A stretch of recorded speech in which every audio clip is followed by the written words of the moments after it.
Hi, I have a cool move for SSX for the PlayStation 2. Now at the beginning of the Tokyo Megaplex stage, there's a fan that blows your racer up to the next part of the stage. Now the camera angle may try to fool you, but you do actually have full control of your character during this airtime. Now you can use this airtime to really rack up a really high score that you wouldn't be able to do otherwise.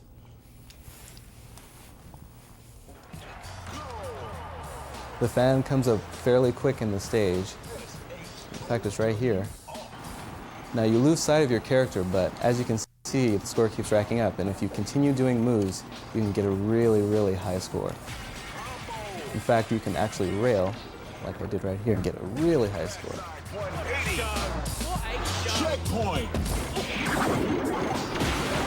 And that's pretty much it. Give it a try. I know you'll get a great score. Extra key was so good. Who was playing on PS2? I remember playing that shit all the time.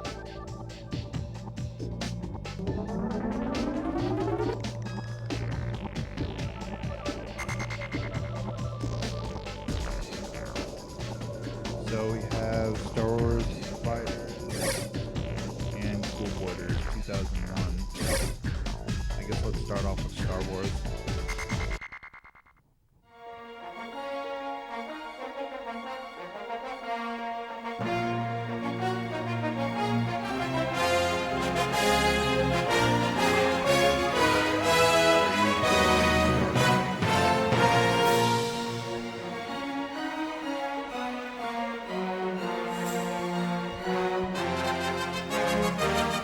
If you're as into the Star Wars movies as we are, you've probably daydreamed once or twice about being part of an epic space battle.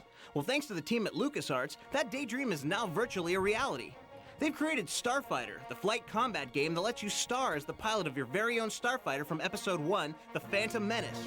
The flickering from the But don't forget to strap yourself in. Starfighter is being powered by the PlayStation 2 and an incredible storyline. Just a blockade, there's a full-scale invasion going on. We start off a little bit before Episode 1, Phantom Menace starts, and we kind of follow a parallel storyline that's behind the scenes, kind of. The story is about three characters, Reese, Vanna, and Nim. These are three characters who don't know each other. Reese is a naval fighter pilot who's training. Nim is a pirate, and Vanna is a mercenary out for hire. And these are characters who, if they know each other, it's only loosely, and in fact, Nim and Vanna are kind of semi-enemies. Think you can flank the Vanna Sage? Yeah. Each of these cool seeing the commentary on game development.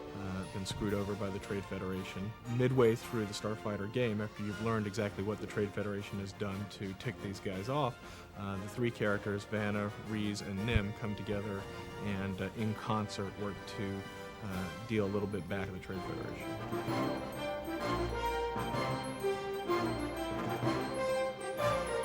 What makes a video game great, besides awesome visuals, are fascinating characters and well-thought-out storylines.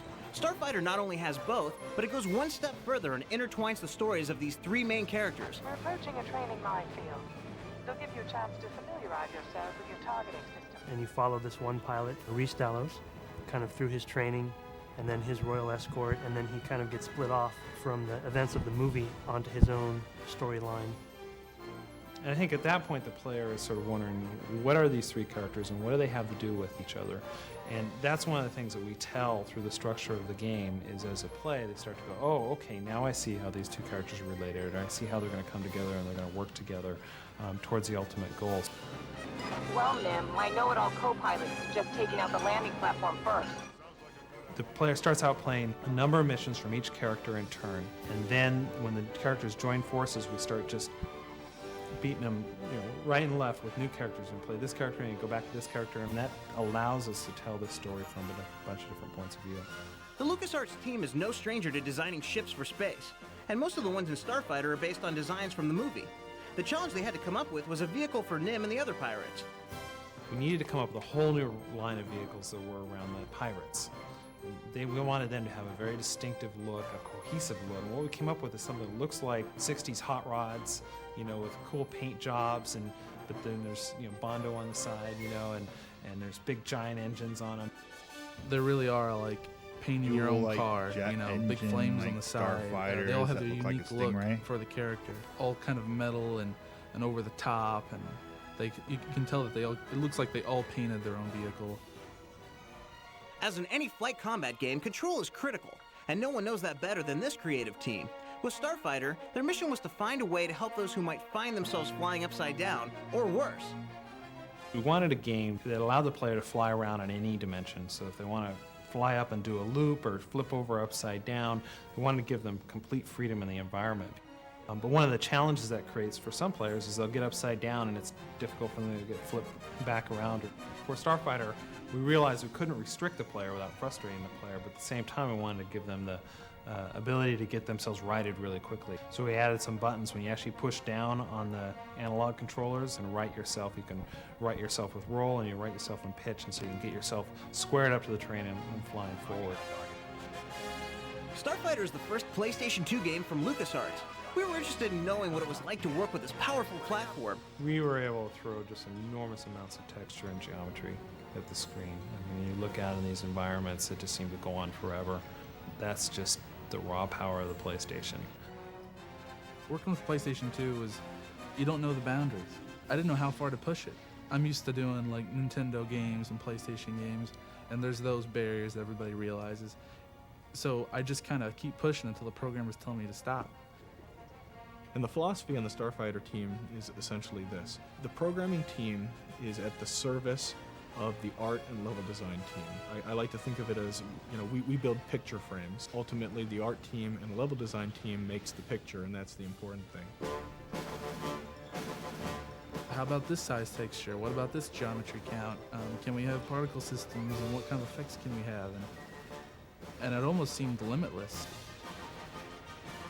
In the past, you really had to worry about the number of particles you had in a particle system. These days, I mean, you can put a lot of particles up there and not really worry too much about slowing the game down. In fact, that's kind of a danger, of course. I mean, you want to make sure that you're not just saying, oh, well, I can draw a million particles, why don't I? I mean, it all has to be in service of the gameplay, and it all has to be done in a context that it makes sense. And so what that really implies is we need to do everything we can to take all this tremendous power that we've got with the PlayStation 2 and put it into the hands of the artists, put it into the hands of the level designers, expose that stuff in a generic and flexible way. And, we suspected that if we did that well, we'd be surprised. And were we ever? Man all defenses, prep the transport for evac. Hostile! Affirmative. Hostiles approaching from orbit. We've got Landers. I've never actually played any of the Pirate Base mission, NIM Pirate Base, which is inside Star of a Wars double games impact for PS2 crater. other than the This base Star is kind Killer of games. snugged up against the walls, and you have ships down there and docking facilities. Which are pretty the neat Trade because Federation they're on comes like in. multiple other platforms. They are trying to get back some stolen technology, and they raid NIM's base in the middle of the night.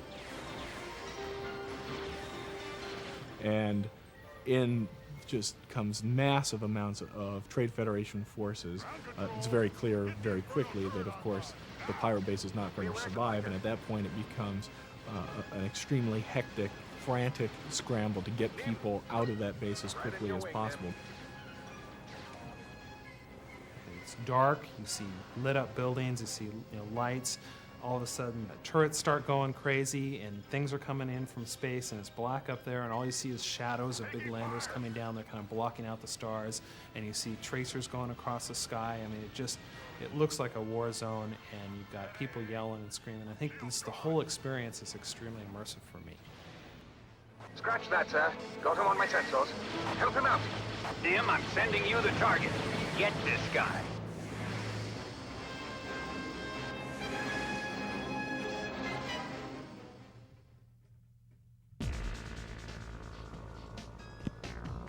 Well, that took a while just to get through that. Now to the Cool Borders one.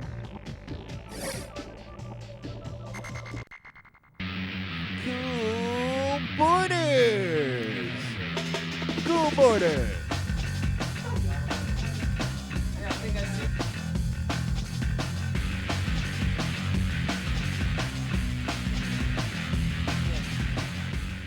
PlayStation 2 has brought about incredible advances in video game technology. Along with these advances come new challenges. game makers are finding new and different ways of tapping into the hidden powers of the PlayStation 2 graphics engine. When working on Cool Borders 2001, Sony Computer Entertainment decided to scan the faces of professional riders directly into the game. The result? The most realistic pro riders of any snowboarding game. For the face scanning part of Cool Borders, we did about 8 professional riders. We did Barrett Christie, Todd Richards, Kevin Jones, and several others. And then we did about 13 people that were non-riders just to have a those good windows variety of like heads for the game. or having the pro riders face scans the way they used to look. lends us the opportunity to have all Frickin' kinds of awesome. Introductory animations where you see the riders preparing for their run, adjusting their shirts, collars. It really lends itself well to the beginning and end of each run. Man, for those of you who are not familiar cool. with this amazing technology, we asked the team to show us how they go about scanning someone's face. In order to scan ahead, we bring the talent in and they sit in the chair, and we have a camera that projects a beam of light right onto their face. We capture 9 or 10 different angles, and what you have to do is you take like a front angle and then they twist around in a circle, and we get every different angle because you can't actually get a whole head in one shot. Do like motion capture now, even with like the camera senses the heat. It comes back with like a heat sensing photo. It reads the depths and the light, so the nose will show up red because it sticks out further. Further back it gets cooler shades, and then there's another lens on there that actually takes the capture. I take the pieces and I cut out the usable parts and I build the whole thing and I piece it together and end up with a 3D model, a nice mesh head. Once I get it basically patched together, and then I have to go through and fill in any holes and gaps and that kind of stuff. And then we apply the texture.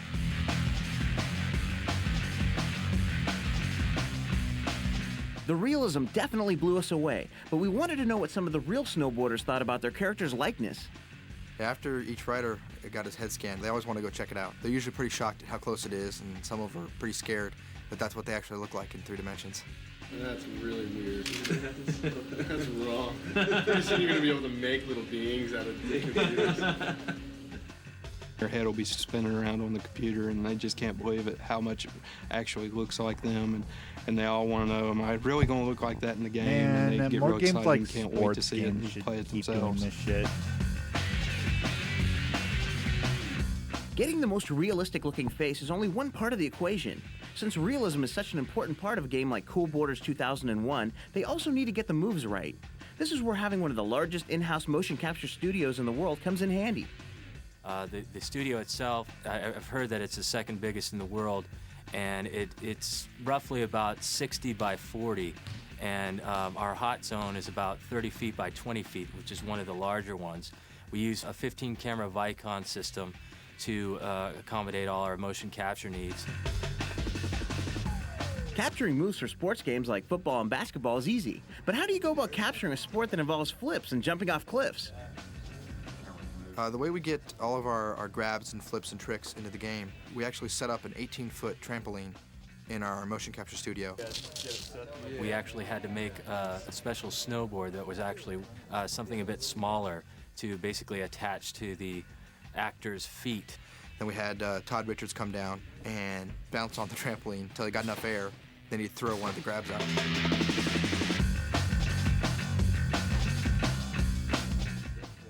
And then after we get all that data, we remove the vertical data so that it just looks like he's grabbing, and then we can position him in the world with our physics. Well, from what we've seen, Sony Computer Entertainment is pushing the envelope of the technology, and we can't wait to see what comes next. Cool Borders is actually the first game that we've tried to use this technology in. It's all brand new to us here, and everybody's still learning what we can do with it. We're not only doing heads, we're going to start trying to do arms and hands and objects themselves, like footballs or baseballs even, and to try to get the most realistic looking stuff out of this system. And there's other things coming in, and there's going to be facial motion capture, so we can actually mark up a face and then we can capture that person talking, and then you'll get their real facial expressions and their real phrases, and there's a lot of exciting stuff going on, and we're still learning here what exactly we can do with all of it. Yeah, I know all the other riders in the game, and they're people I ride with all the time, so it'll be fun to challenge me against Todd or Tara and see what happens, because I think we can all do a lot more in the video game than we can in real life.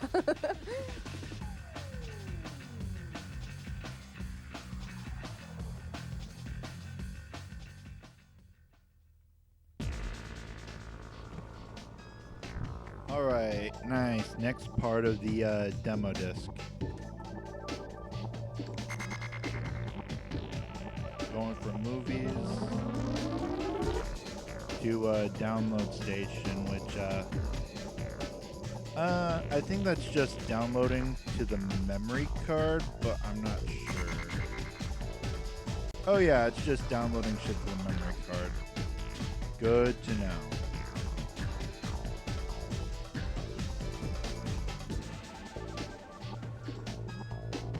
So next part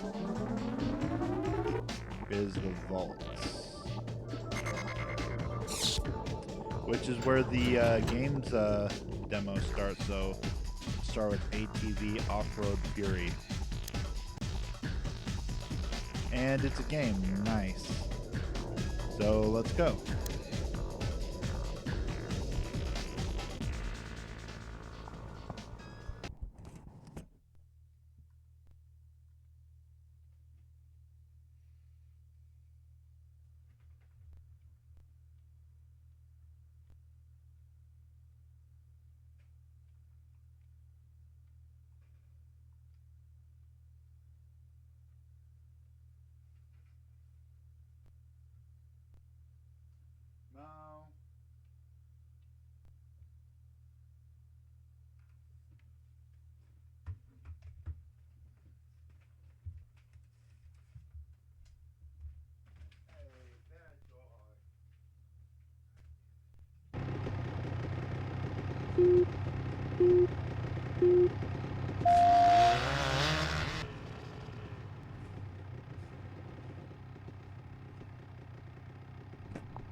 All right, nice. We got our ATV.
And one race is all I got.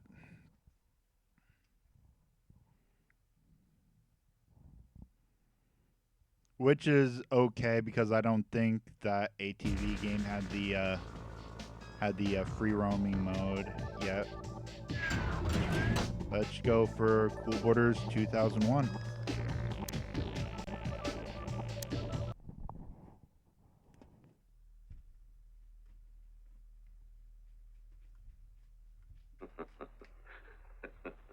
No.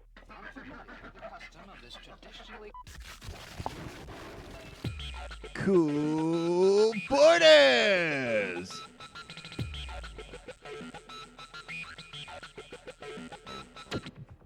Yeah, this is Trent, man. Pick me. Aw, yeah, I'm cool.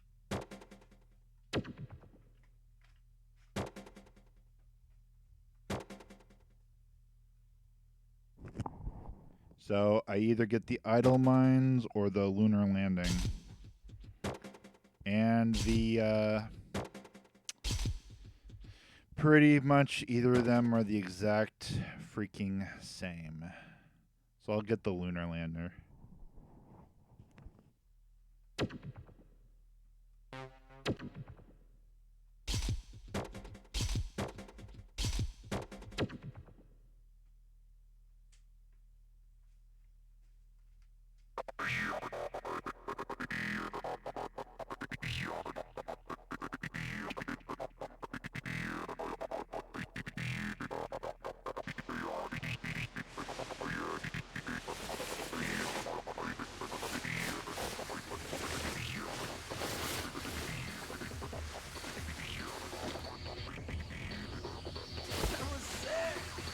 Okay, roll the drums.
Shit out of time.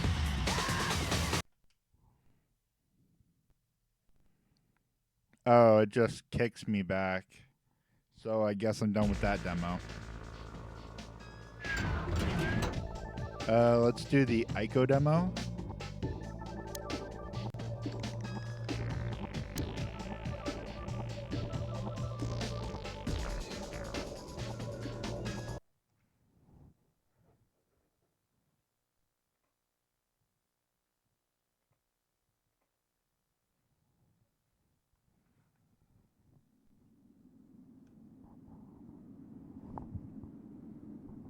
I tried playing this like last week and I really sucked at it.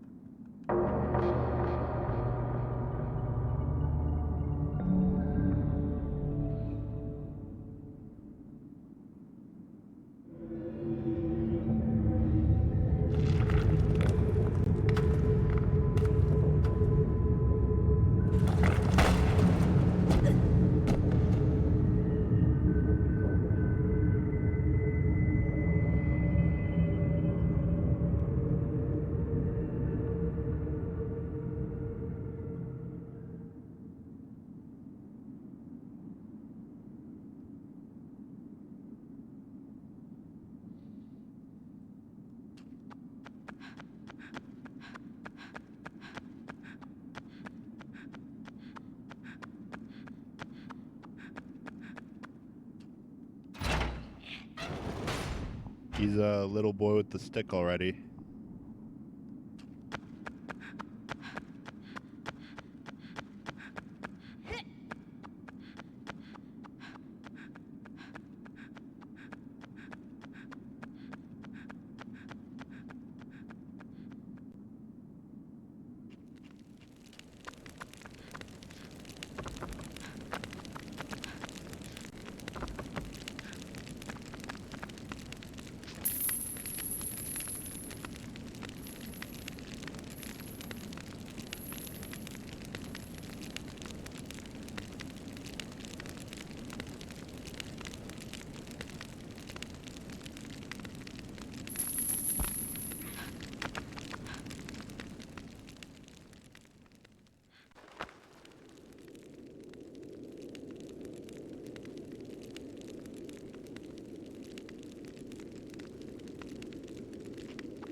Oh wait, this demo already has the cage lowered for me. Because in the regular game, you have to lower it yourself.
Wait, why did she decide to get on the box?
Yeah, this isn't where the regular game usually leads, but it's still neat that the rooms are a bit changed around just for the demo.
Oh, so somehow I'm supposed to get her up here because here are the things that need to be moved, but I need her to help with that.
Where the hell does she think she's going?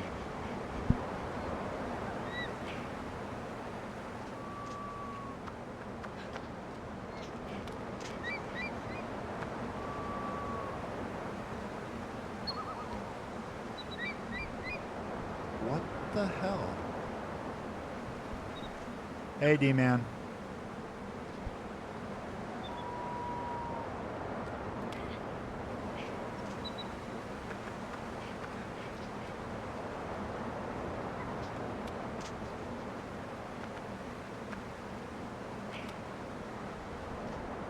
Just playing some demo, so hopefully I'm audible.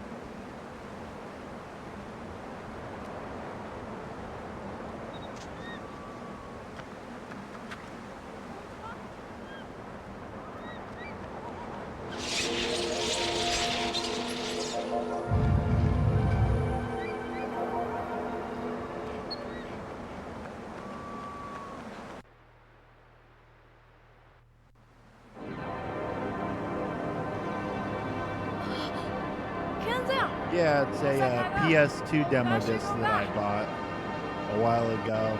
It has a bunch of like cool game demos on it.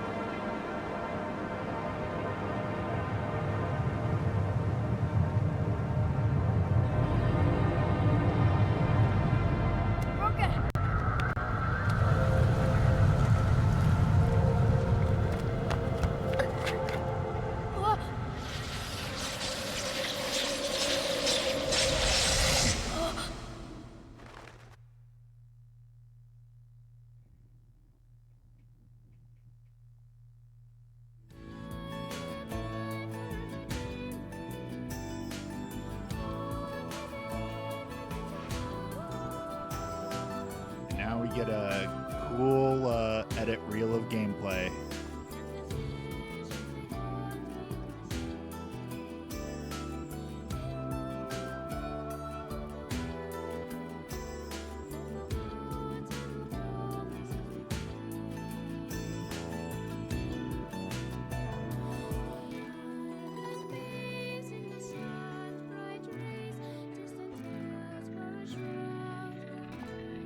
Man, this game looks so good.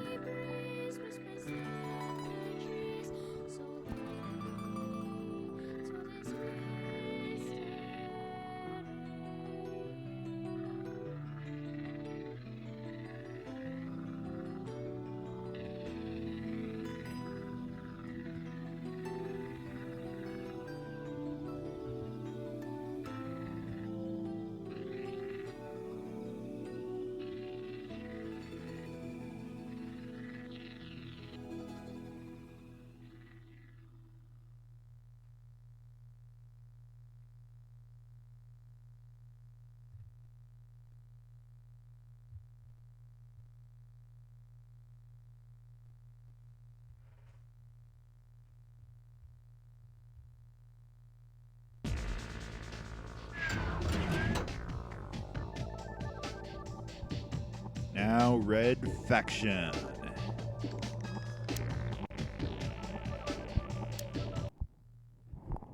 Nice, nice.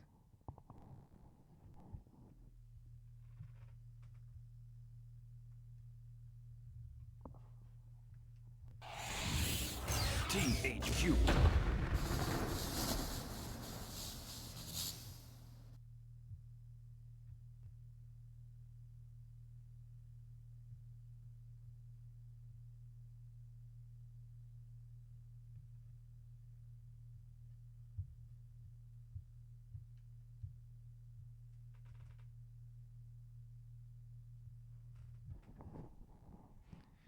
Yeah, pretty much from the distant year of 2001, specifically from the summer.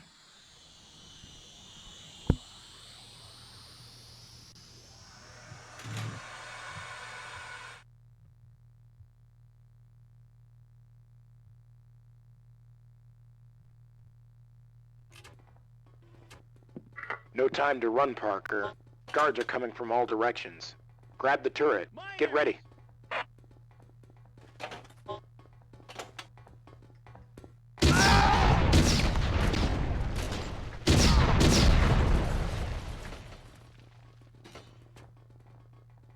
right there.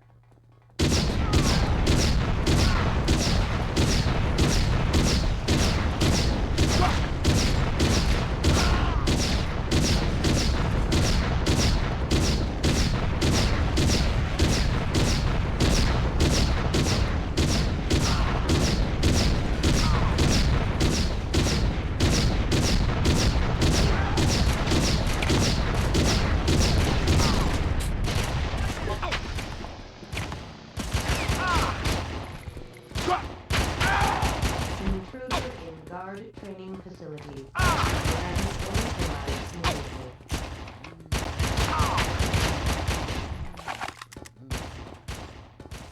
Miners!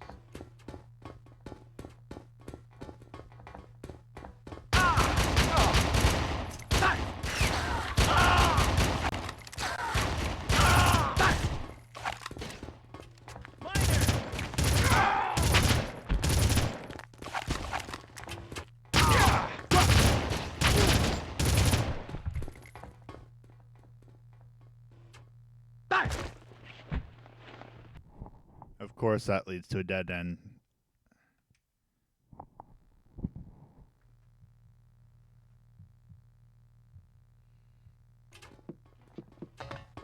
No time to run, Parker.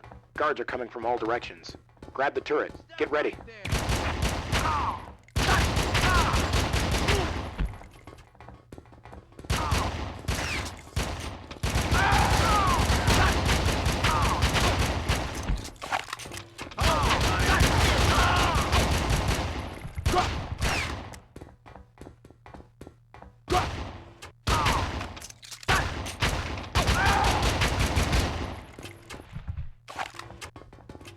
Hold it, Miner.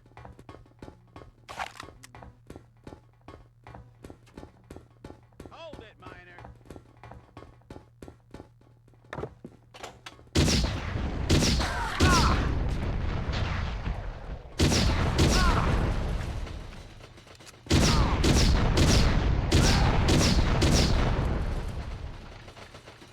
Stop and drop, Miner.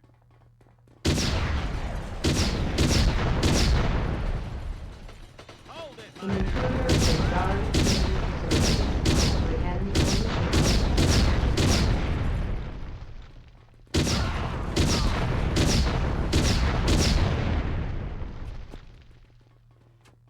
Stop and drop, Miner.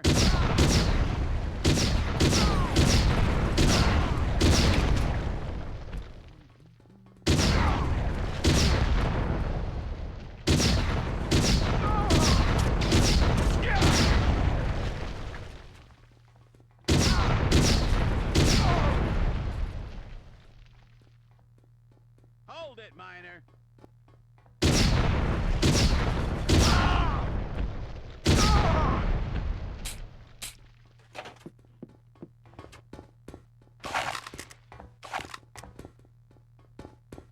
Miner!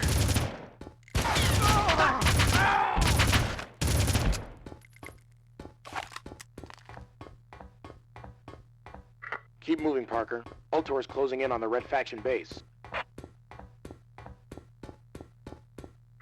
Ultor's disabled this door. You'll have to blast around it.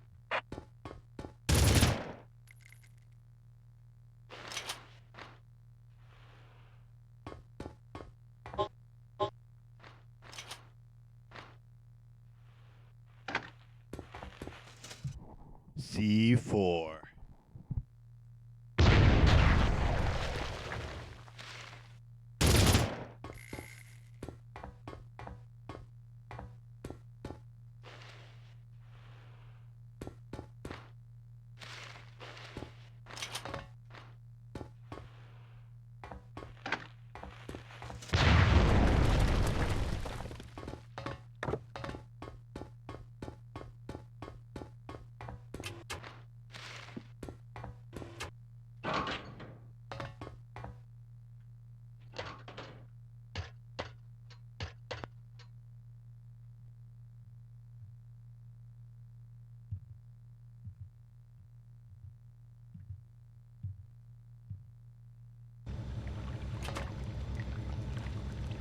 Parker, over here.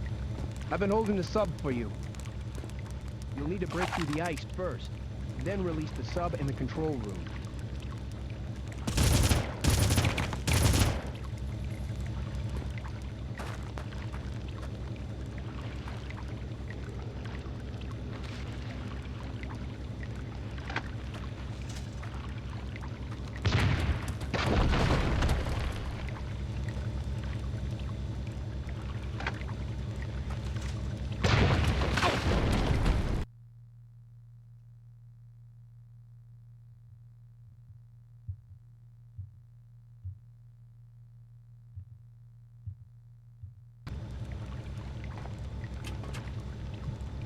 Oh good, there's a freaking checkpoint. I was afraid it wouldn't have one.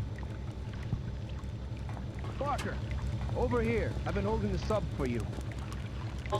You'll need to break through the ice first, then release the sub in the control room.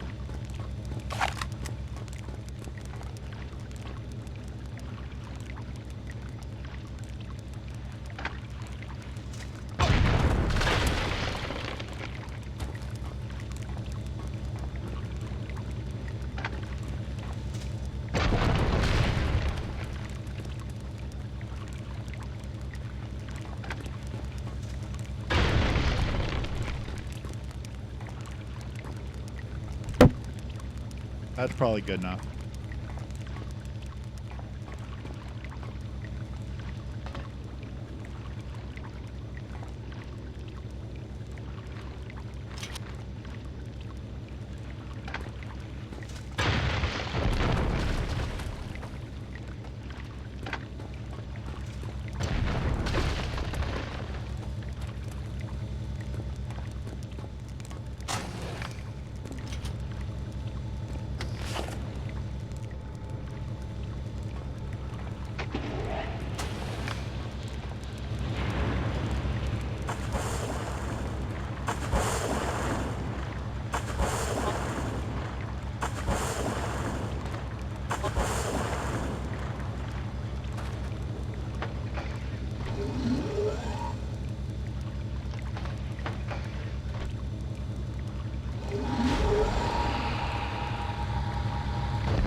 This passageway leads to one of Ultor's communication centers.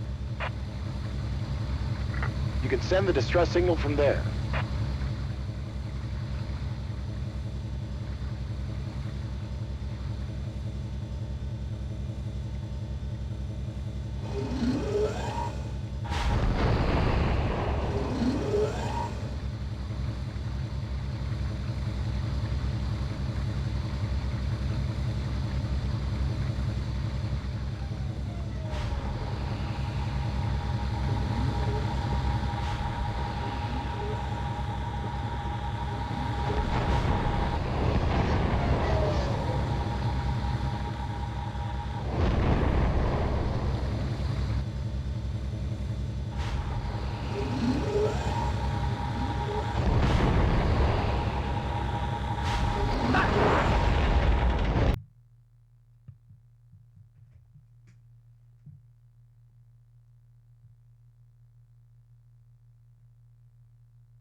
Alright, if I wait too long, it just ends it.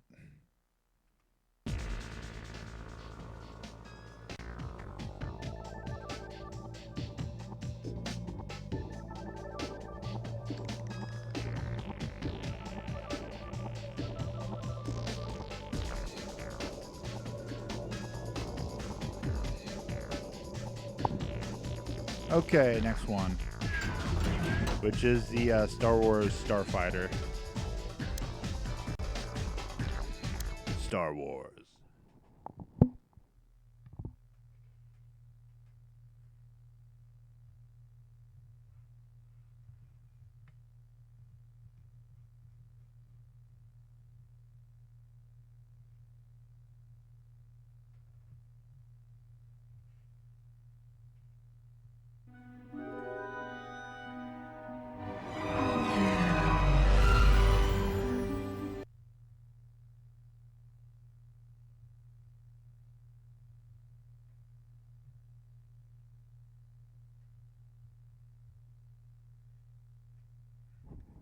Hopefully it's one of the space levels.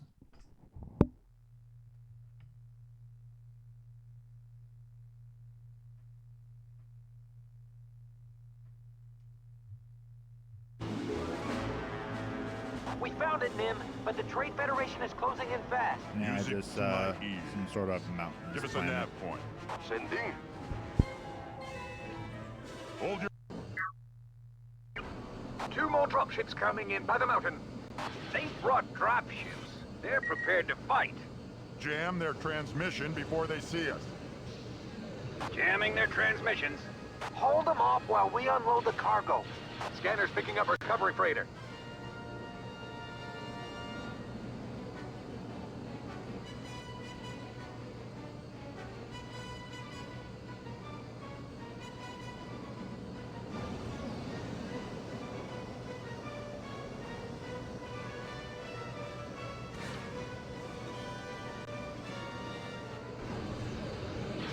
They're splitting up. Taking fire! Great shot. Red Commander reporting in.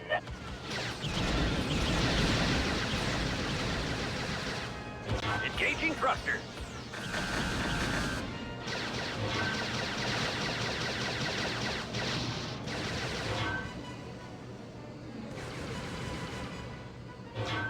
Somebody get this scarab off my back.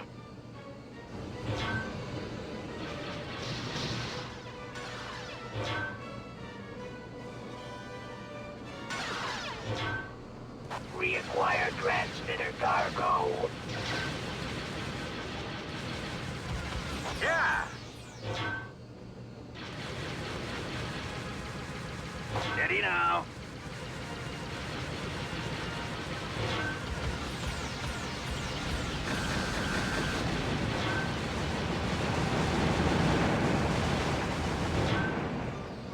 Locking on target.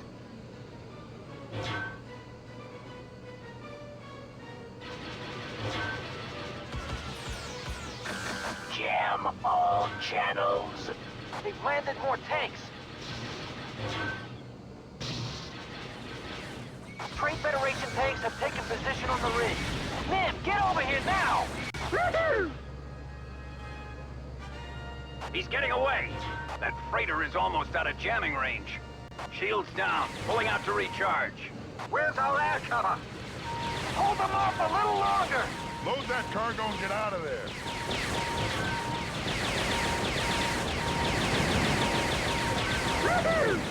Iron craft acquired. It's too late. They've made the transmission. It won't be long before they discover the base.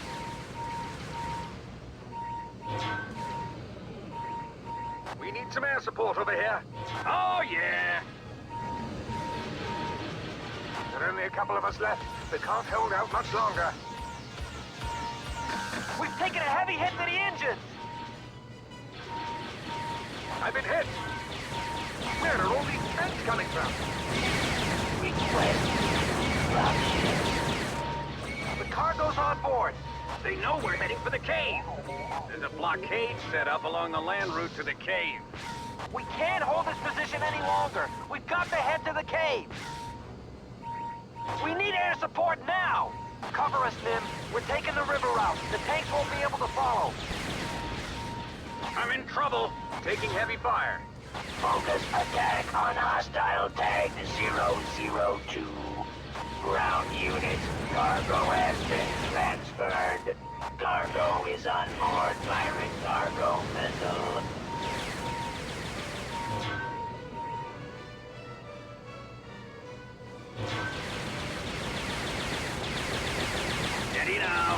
Taking heavy fire. Malfunction. Malfunction. And I'm dead.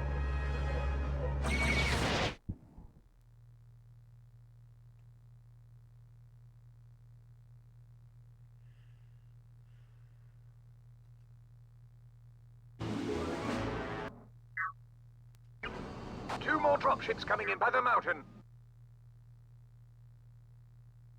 If they brought dropships, they're prepared to fight. Jam their transmission before they see us. Jamming their transmissions. Hold them off while we unload the cargo. Scanner's picking up recovery freighter.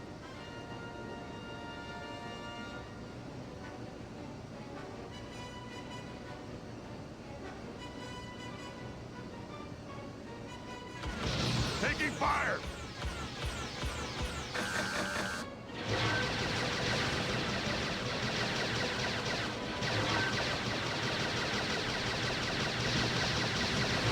They're splitting up. Somebody get this scarab off my back. Focus attack on hostile tagged 002. Steady now.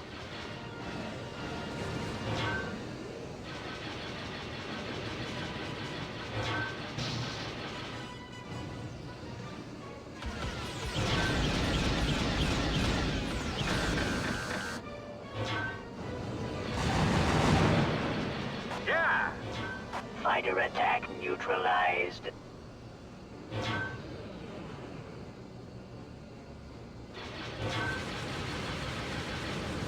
Shrapnel! Somebody get this scarab off my back.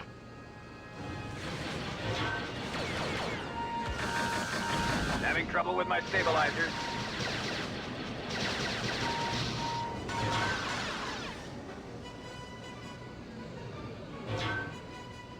Stay focused. Focus attack on hostile tagged 002.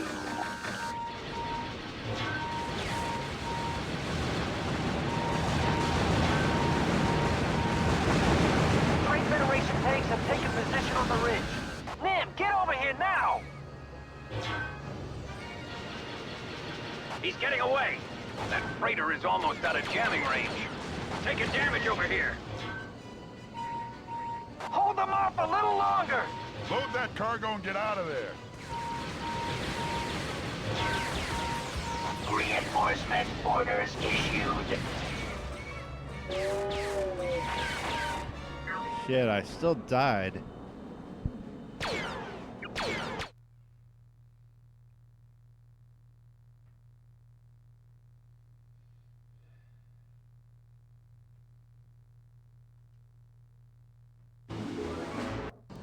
Two more dropships coming in by the mountain. If they brought dropships, they're prepared to fight. Jam their transmission before they see us. Jamming their transmissions. Hold them off while we unload the cargo. Scanner's picking up recovery freighter.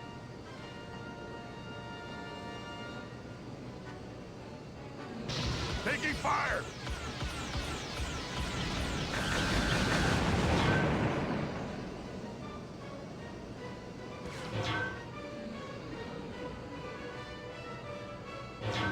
Boosting scan radius to maximum.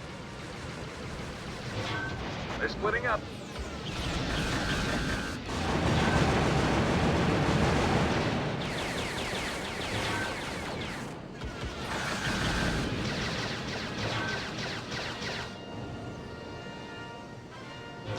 Having trouble with my stabilizers.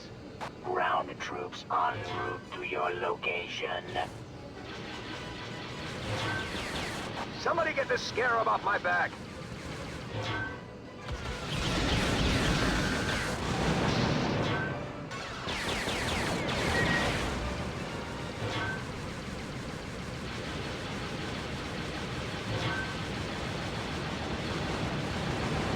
Can't shake him. Threat level minimal. Oh, yeah. I can't see through all this debris.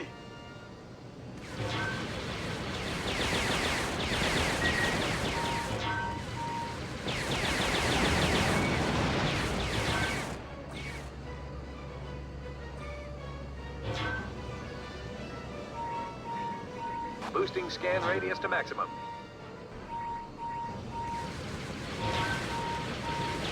Steady now. Ground craft acquired. Trade Federation tanks have taken position on the ridge. Nim, get over here now! He's getting away. That freighter is almost out of jamming range. Hold them off a little longer! Load that cargo and get out of there.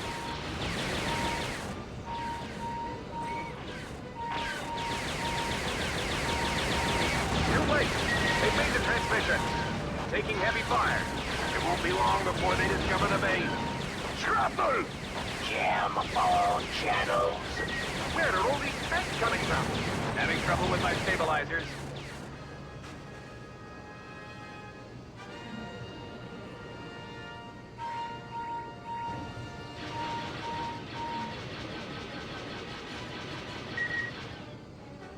Ground troops en route to your location.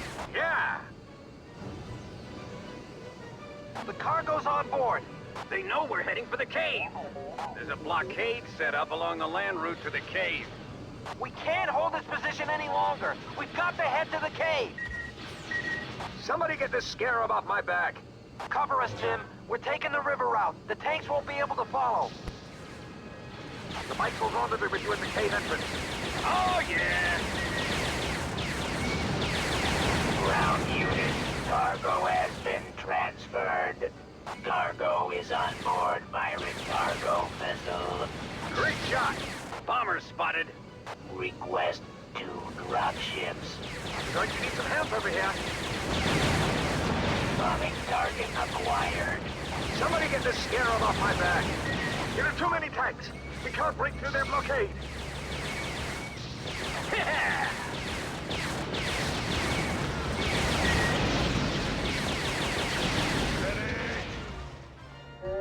And I broke apart again.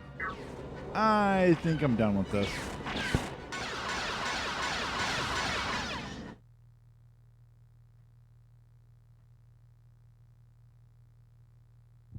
I'm just going to reset this.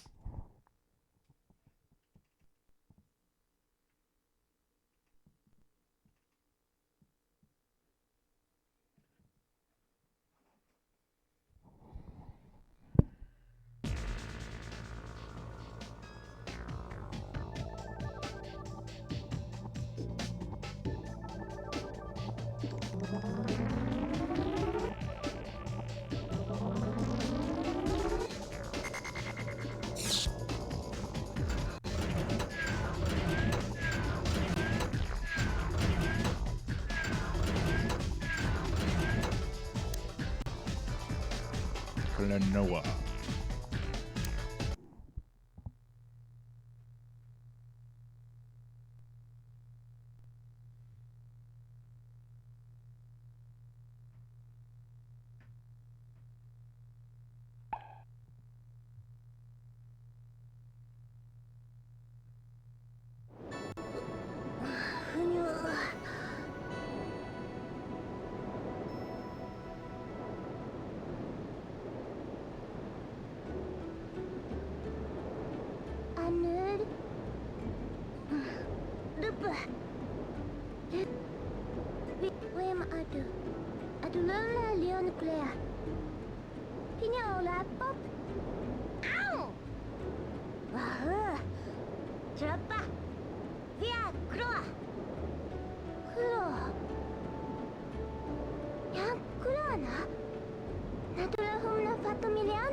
And I guess that's the end of the demo on that part.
Wow, I actually finished that demo that time. I've always like kept dying on that.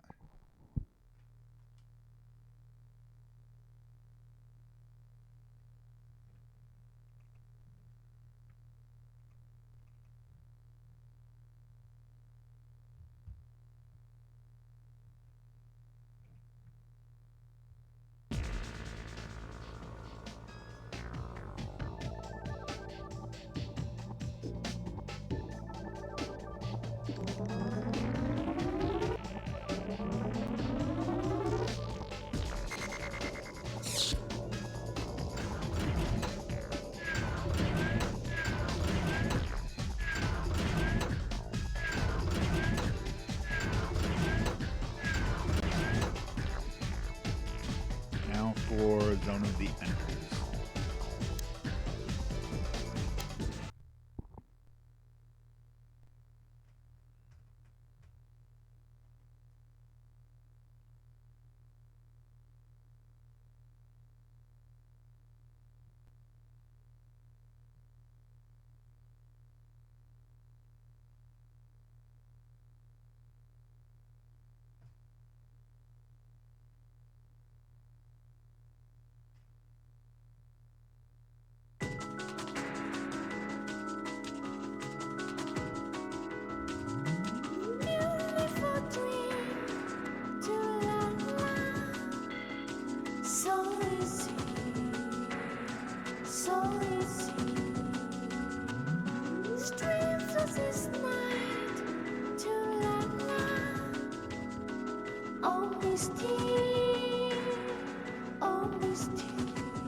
Very actiony looking.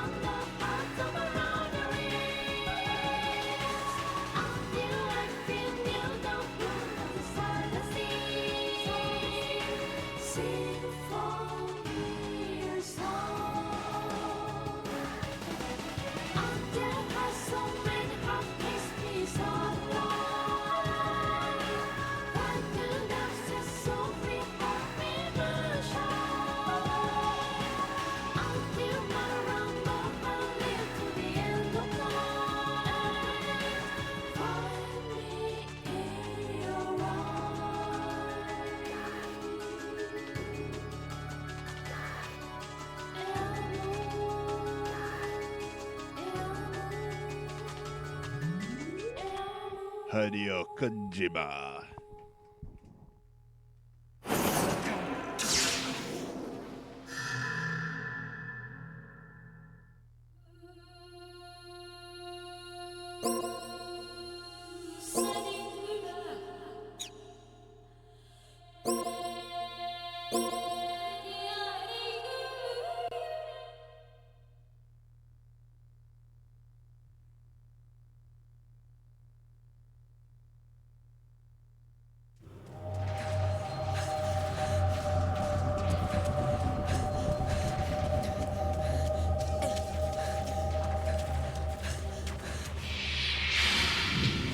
Foraging through the garbage. You're enders, all of you. It's all Leo's fault. He made us come here. No. You have such good friends, don't you, boy of enders? Now, what will you do? Will you escape all by yourself? Or will you punch me out to save your friends? I guess you have to suffer. If they're gone, at least they will be able to tease you.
I've taken control of Sector 03 by driving away the flies that scourge our Earth. Still no reaction from Target Bravo. I've managed to get inside the main shaft. Don't forget, Viola. If the target is still alive, you are to withdraw. No, I'll just destroy it. Don't underestimate them, or you'll end up dead. That's what I'm waiting for.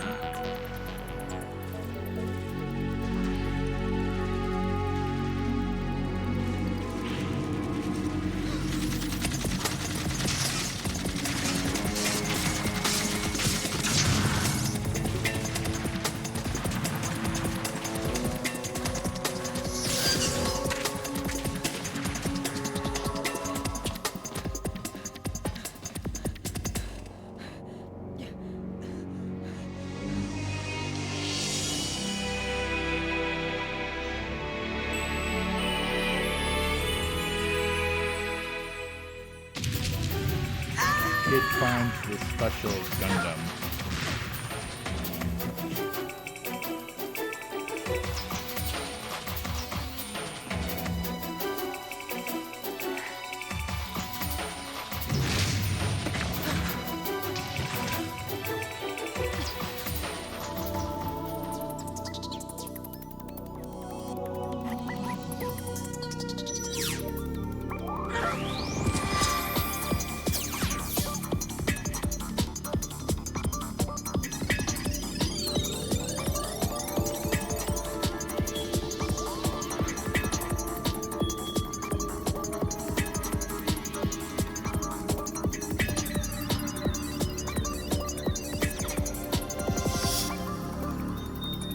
Good morning.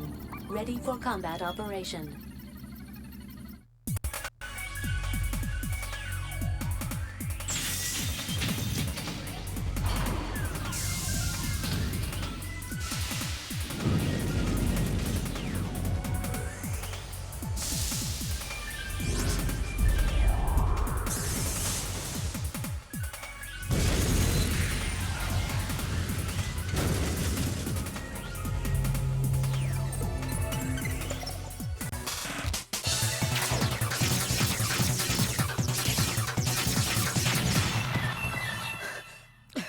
Did I win?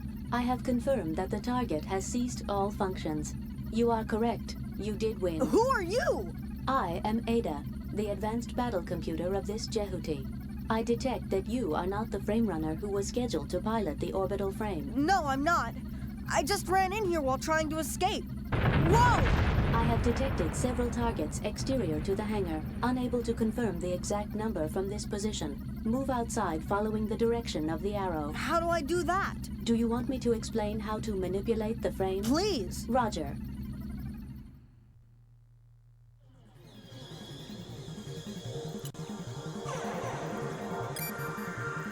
This is the end of the training session. It is dangerous to go out now. Let us get the Metatron ore from the nearest item box. Metatron? What is... It is an essential element of Megatron Jehuti. orb. It is needed to automatically repair the body. Before going out, you must first get the Metatron ore. We have obtained the Metatron ore. Completed automatic repairs to the body. Now, following the arrow as indicated, move outside.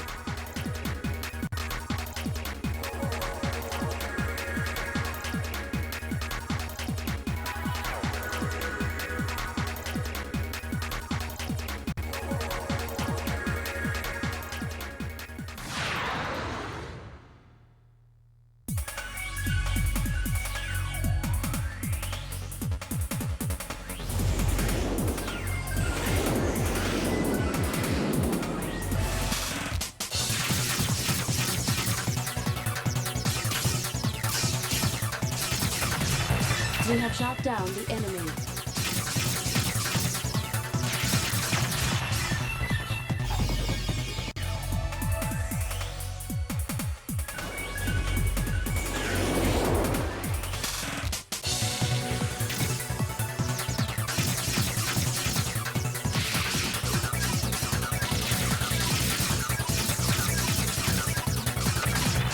We have shot down the enemy. Damage increasing due to battle. We have shot down the enemy. I have detected a Type C orbital frame in front of our position. It is different from the ones we have previously experienced. Please be careful. I found you. Get ready. What? The runner is a child?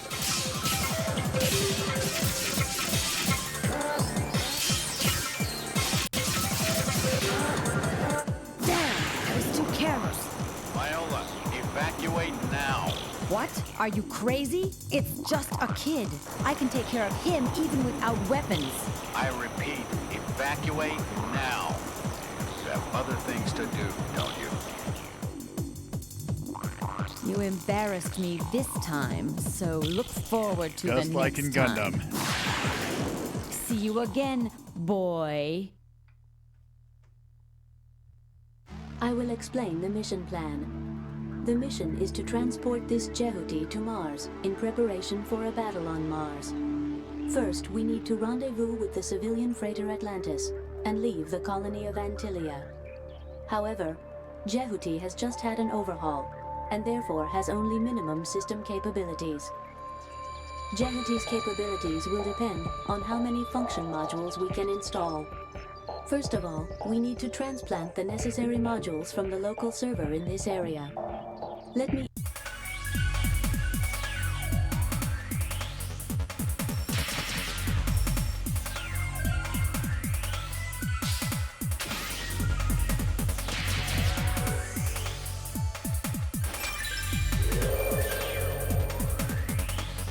We have obtained the program.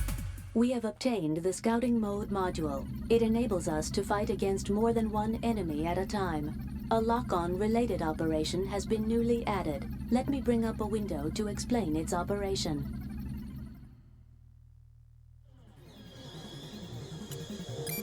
This is the end of the training session.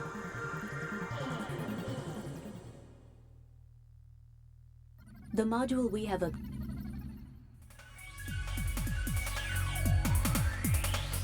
We will hold battle position.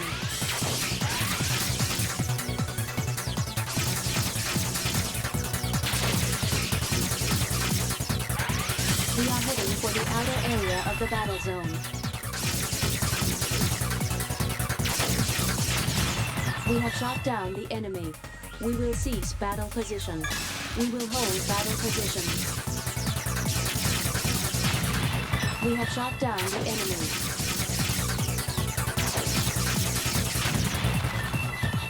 We will cease battle position. Damage to the surroundings increasing due to battle. We will hold battle position. We have shot down the enemy.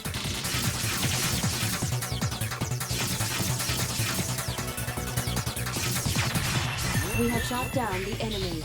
We have obtained the passcode. We will hold battle position.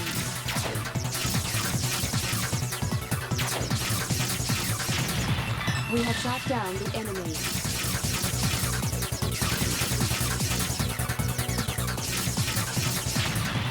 We have shot down the enemy. We have obtained the Metatron Aura.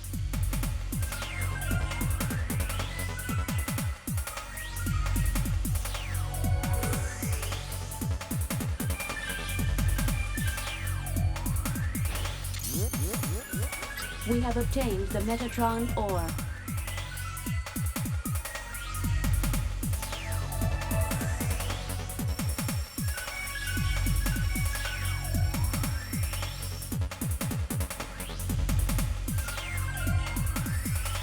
There is another local server in this area. Obtain the flying mode module from it.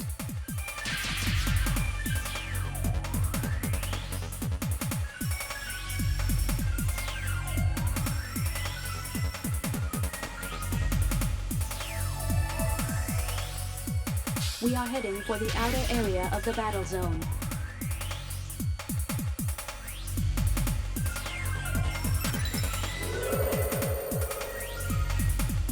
We have obtained the program. We have obtained the flying mode module.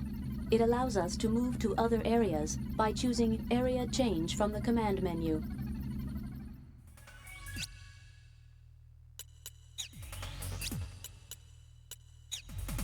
Are you not?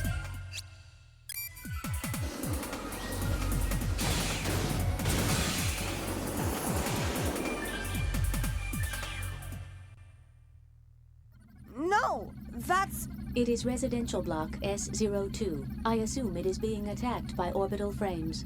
Residential block S02? That's where I live!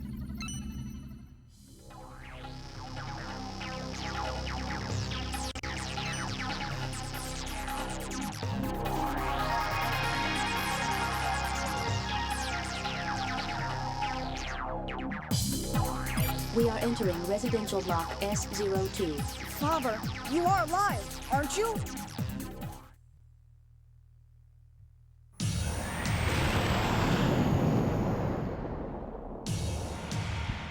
Now for the big bad boss. Father.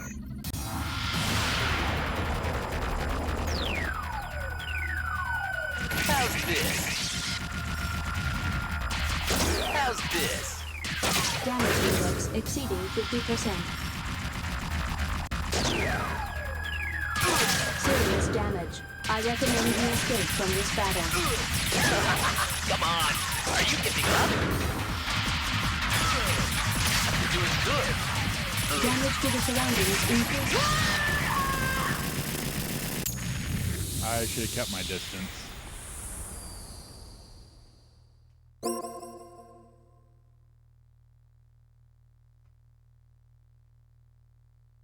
No!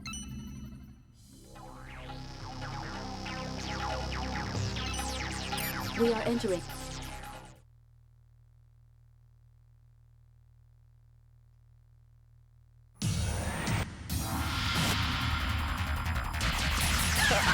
Come on! Are you giving up? Fire damage increasing due to battle. I got you now! I got you now! I got you now! I was easy on you because you're a kid. Not anymore.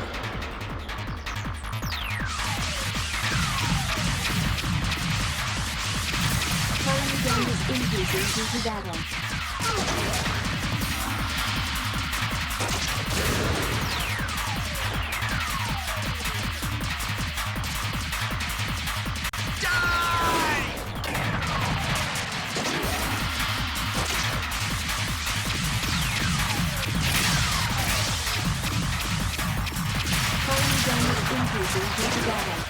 I underestimated you.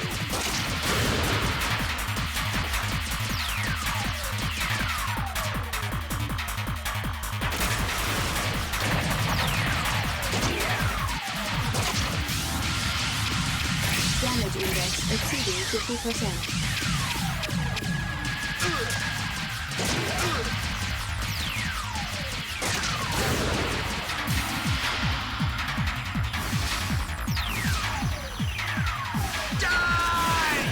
Damage to the surroundings increasing due to battle.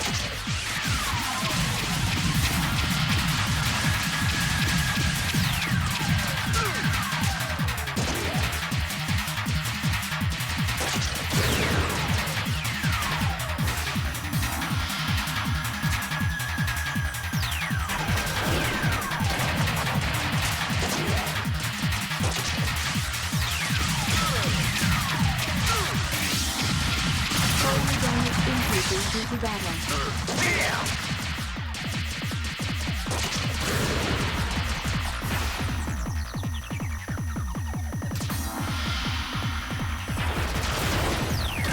We are heading for the outer area of the battle zone.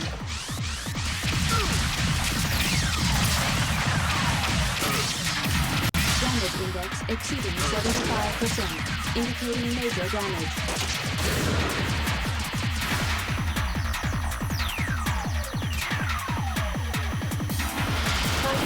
Increasing due to battle.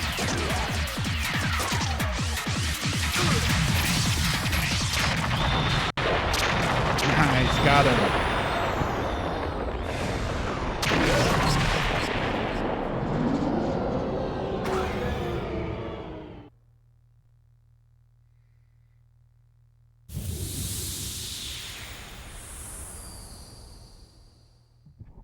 Oh, so I win, but they're still going to give me the game over. Great.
Okay, I guess this demo is just not working.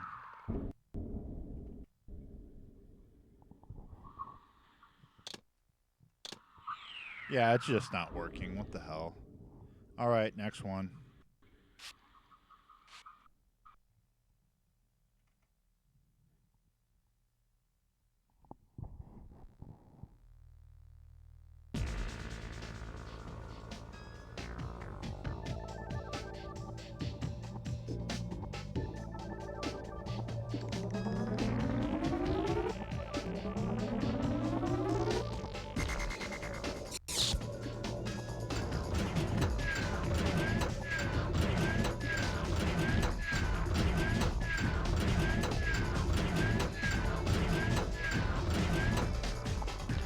I guess the next one is MX 2002.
All right, next game.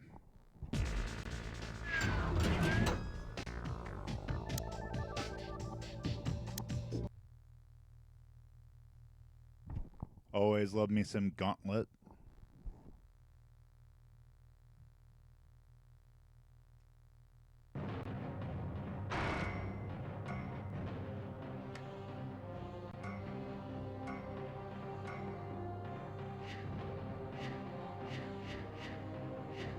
Welcome, Blue Knight. Welcome, Blue Knight.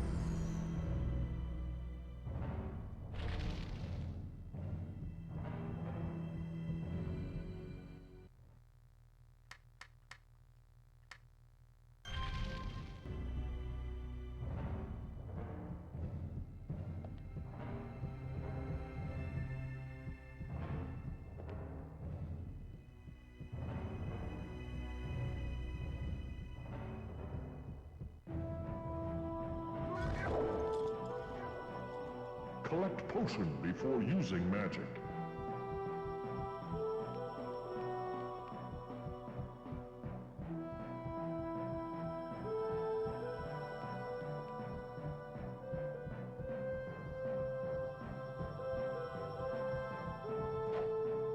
Ball and chain.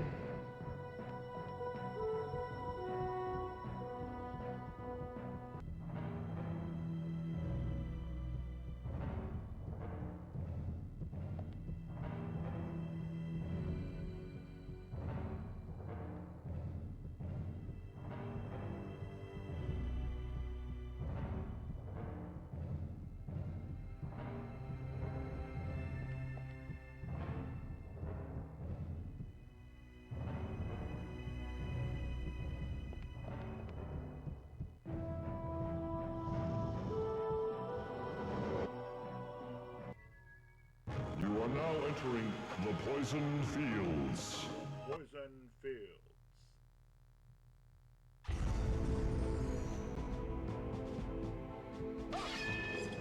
Some barrels contain items. Collect gold to buy power-ups.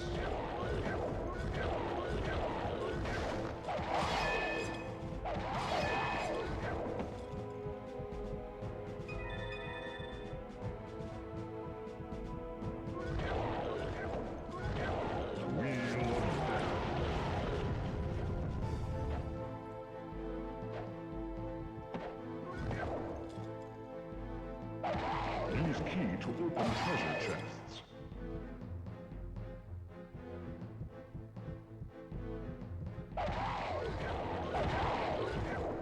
Destroy generators to stop enemies.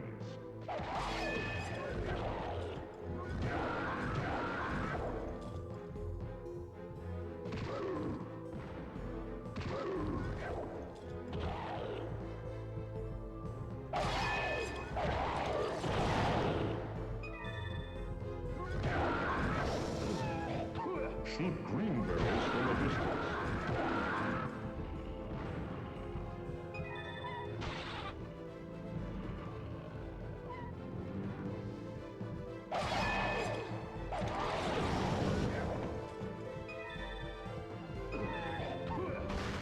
Sweet nutrients. Sweet nutrients.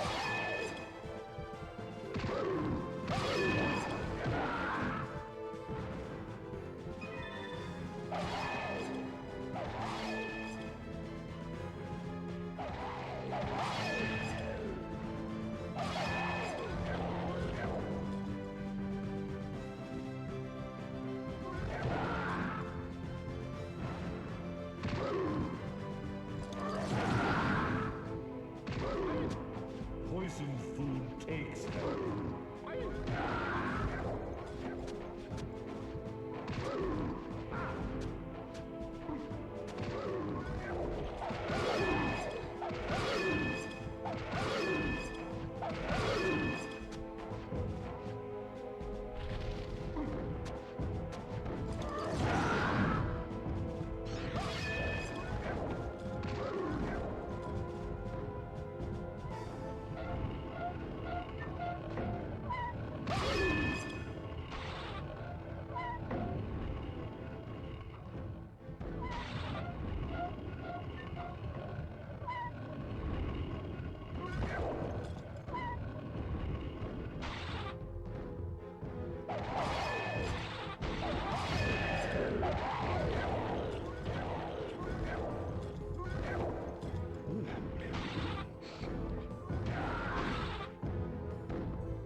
Generals may carry items.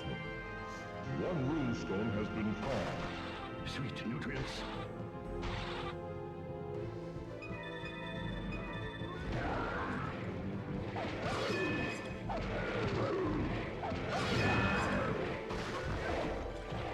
Save keys to open doors and chests.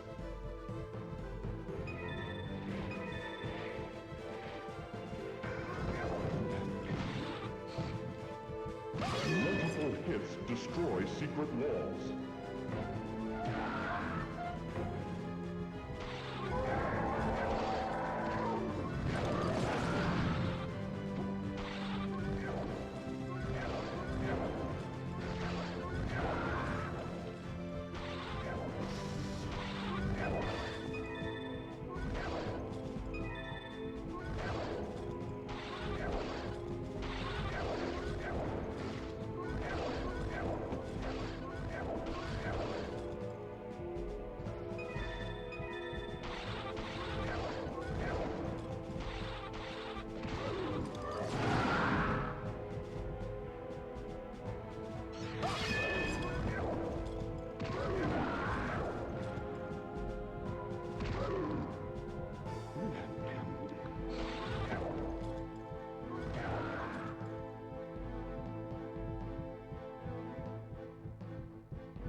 Has gained a weapon.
Sweet nutrients. Sweet nutrients.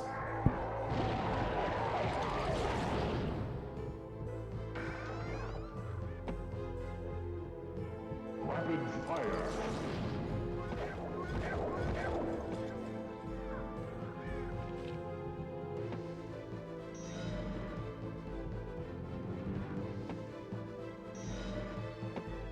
Sweet nutrients.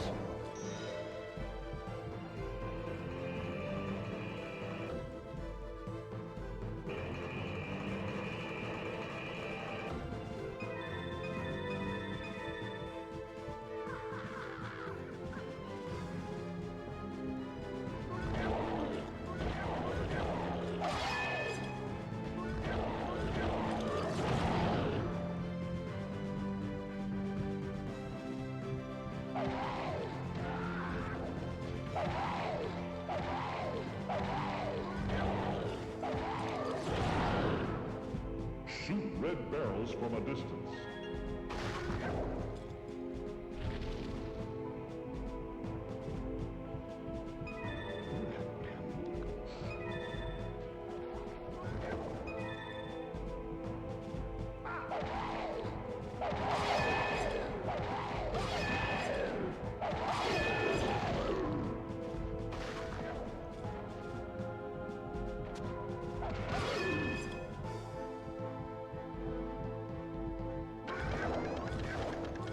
Some chests may explode when opened.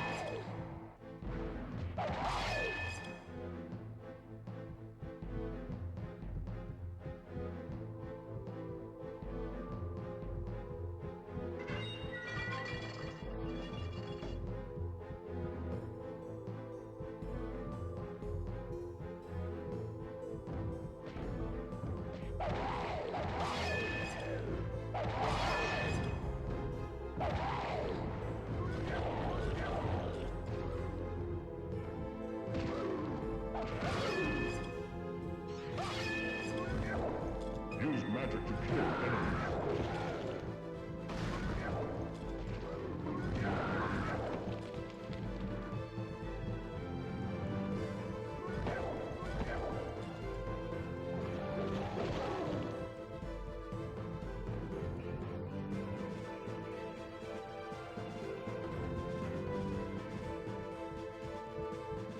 Use key to open doors.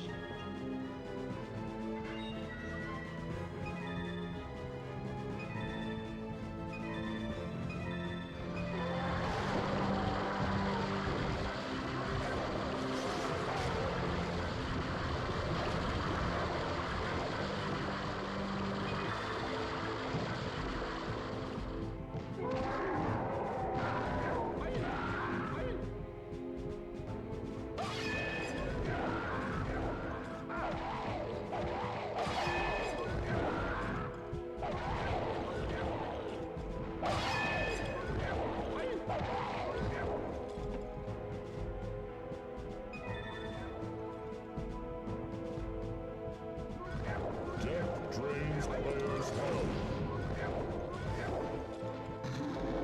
Death leaves after draining 100 health.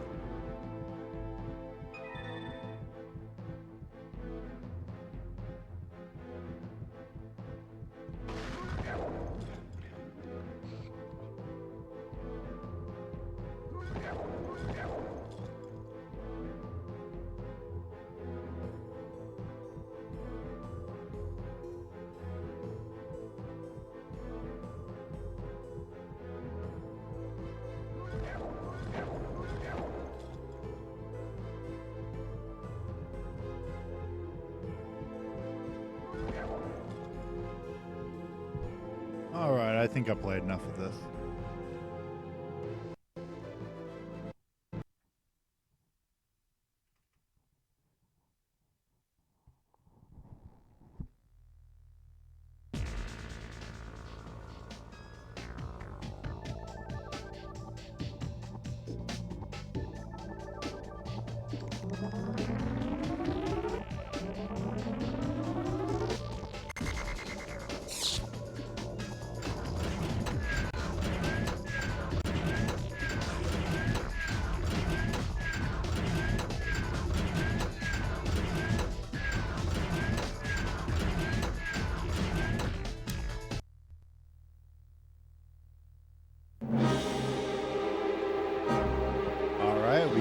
ourselves a game trailer.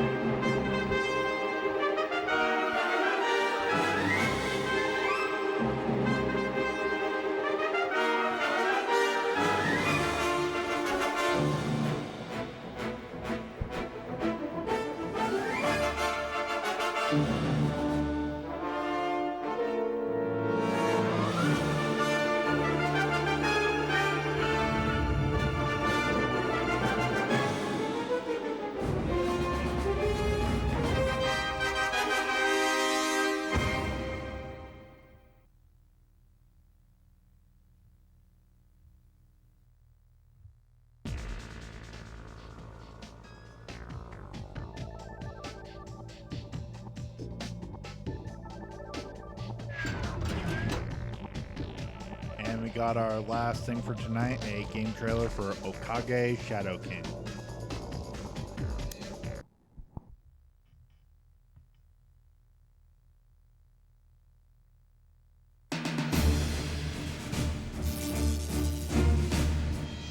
Very anime.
Alright, I think that's it, and everything this demo disc for PS2 had to offer.